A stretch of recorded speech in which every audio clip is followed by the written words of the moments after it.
The first Iranian vessel cut across the carrier's bow at 4:19 in the morning. It was not an accident. The distance was 180 meters, close enough for the lookouts aboard USS Ronald Reagan to make out the silhouettes of the crew standing on the Iranian deck. An IRGCN fast attack craft drove across the carrier's path at maximum speed, compelling a 104,000-ton warship to order all stop before a collision became inevitable. By the time the carrier's engines had responded and the officers on deck had processed what they were seeing, 4 additional Iranian vessels had materialized out of the darkness and were closing from separate bearings simultaneously. The officer of the deck on Reagan's bridge made the call at 4:20. General quarters, all hands man your battle stations. The announcement traveled through 25 decks and 332 meters of warship. Within 90 seconds, 5,000 people were in motion. The question that struck the strike group commander the instant he entered the Combat Direction Center was not a straightforward tactical problem. It was a question carrying strategic weight attached to every possible answer he could give. What do you do when 5 Iranian fast attack craft attempt to encircle an American aircraft carrier? To understand why the IRGCN would execute this operation against a carrier rather than against a destroyer, a replenishment vessel, or a commercial ship as they had done in previous encirclement operations, you have to understand what they were actually trying to accomplish and what they genuinely believed they could accomplish. The IRGCN encirclement doctrine is at its foundation a political signaling instrument. It is engineered to demonstrate capability, manufacture embarrassment, generate imagery, and probe the boundaries of an adversary's tolerance for provocation. Against a 5,000-ton destroyer, an encirclement creates tactical danger and psychological strain on the crew. Against a 104,000-ton carrier, the tactical danger to the vessel itself is effectively zero. 5 speedboats cannot threaten a Nimitz-class carrier in any meaningful military dimension. But the imagery of 5 Iranian fast attack craft surrounding a United States aircraft carrier in the Persian Gulf, imagery that the boat crews themselves could capture on personal devices and transmit to Iranian state broadcasting within minutes, is worth considerably more than any tactical outcome. It is a propaganda event of the highest order. It communicates to every regional audience and every international observer the same fundamental message. We can do this. We can surround your most powerful symbol of American military projection in international waters, in front of cameras, and there is nothing you will do about it. That was the objective. Not to damage the carrier, to humiliate it. The IRGCN operation had been constructed around a particular assessment of American response thresholds. That the United States Navy, confronted with a choice between escalating against small boats that had not discharged weapons and absorbing the political damage of the resulting footage, would absorb the footage. The Iranians had observed years of American reactions to IRGCN provocations and had concluded that the political cost of escalation in the Gulf consistently exceeded the tactical benefit of forceful response to sub-threshold aggression. That assessment was largely correct, but it had not fully accounted for one variable: the carrier's escorts.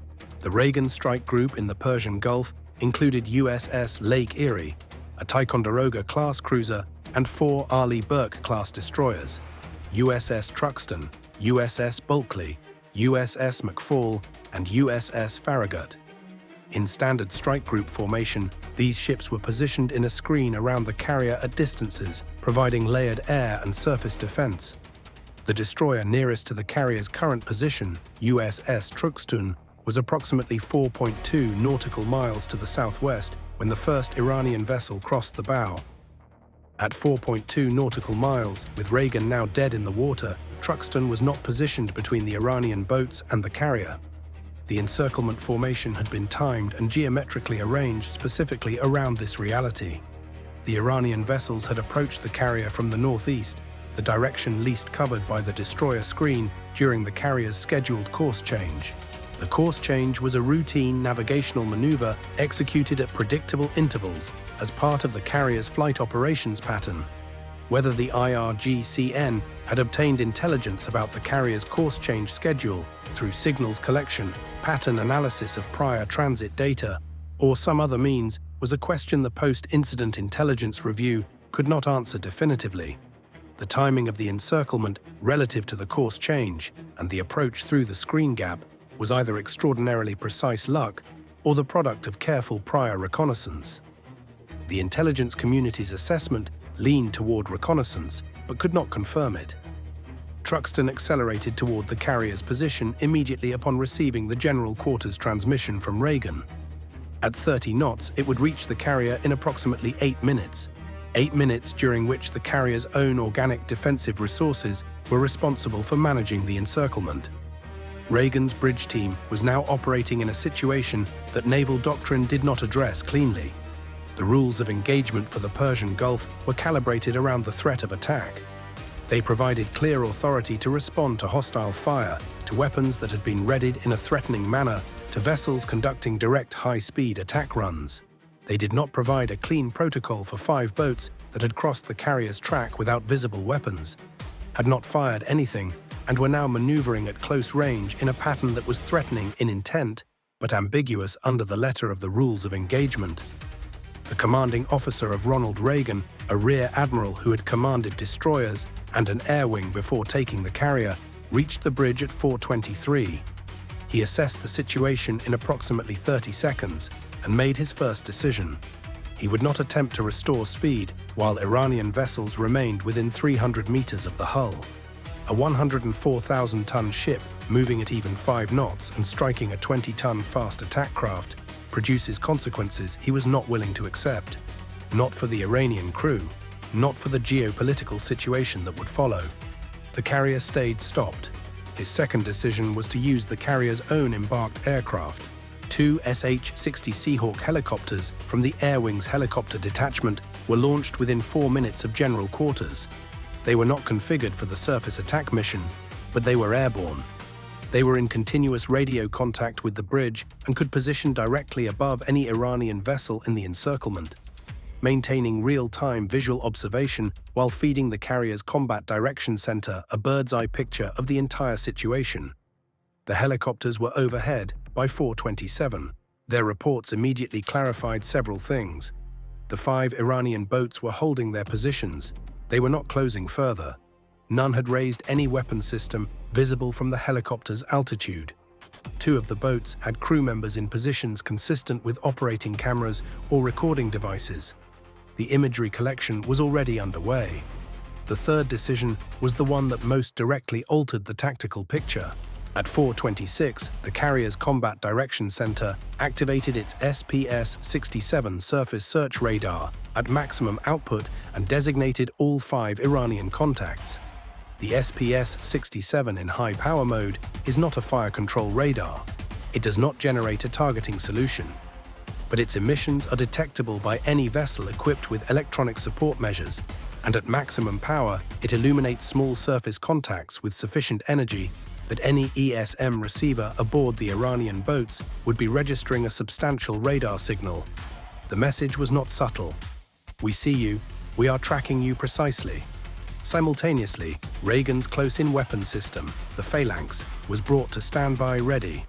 The Phalanx is a last resort point defense weapon, a 20mm rotary cannon that fires 4,500 rounds per minute against close-range threats.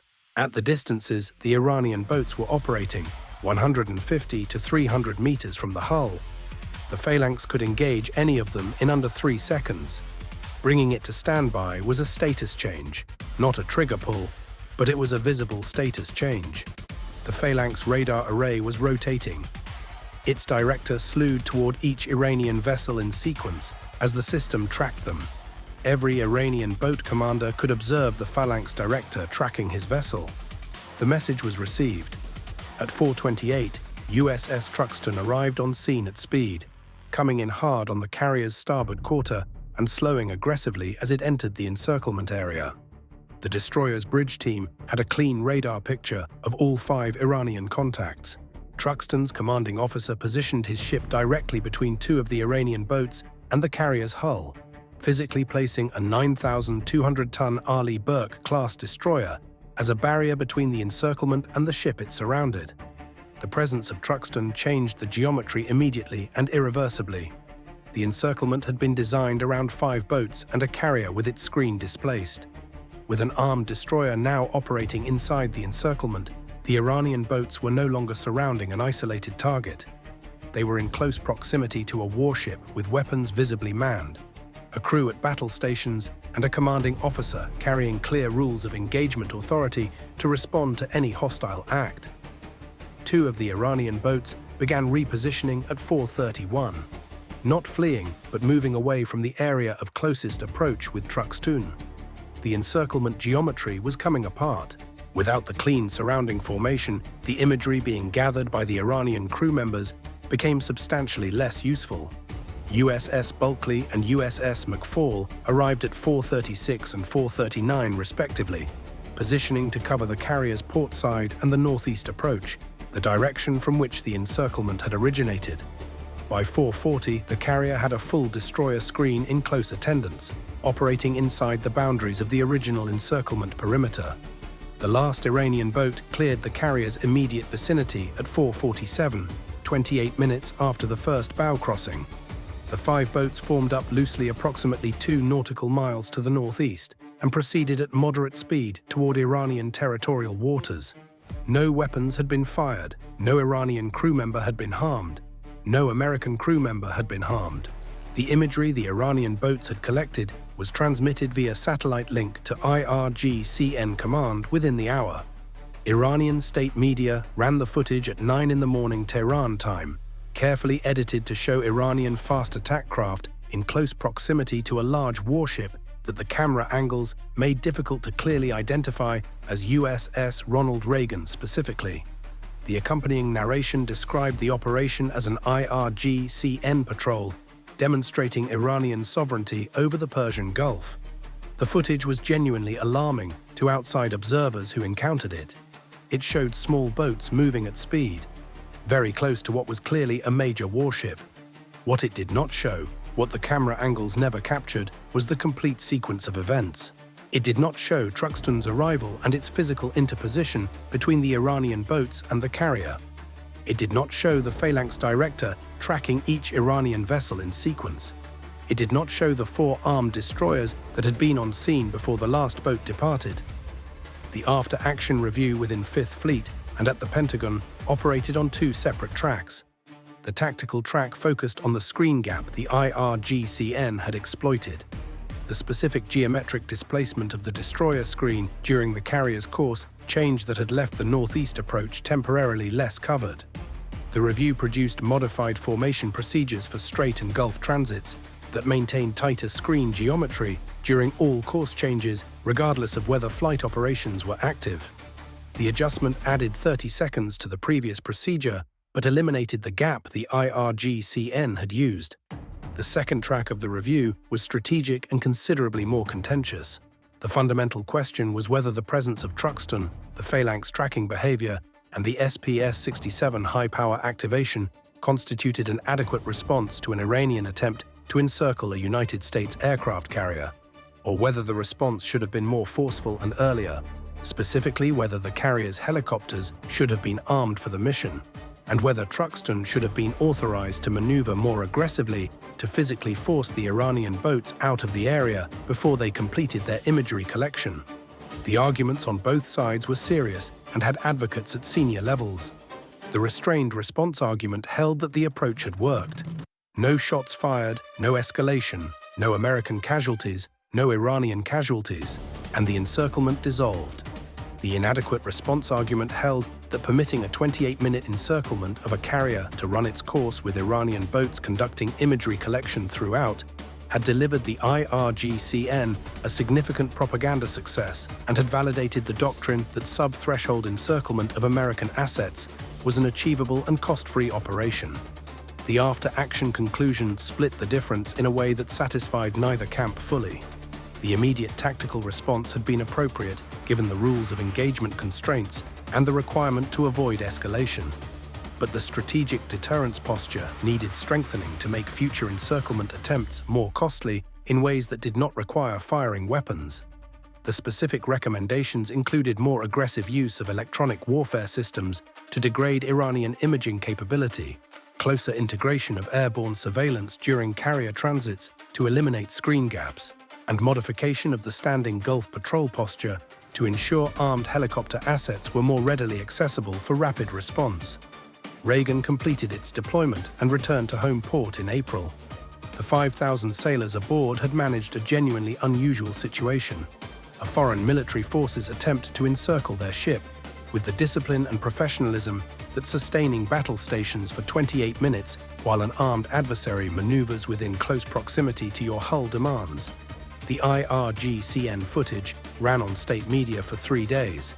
Then it was displaced by other news, as footage always is. But inside the 5th Fleet planning cycle, the operation had added a new entry to the threat assessment for every subsequent carrier deployment to the Gulf.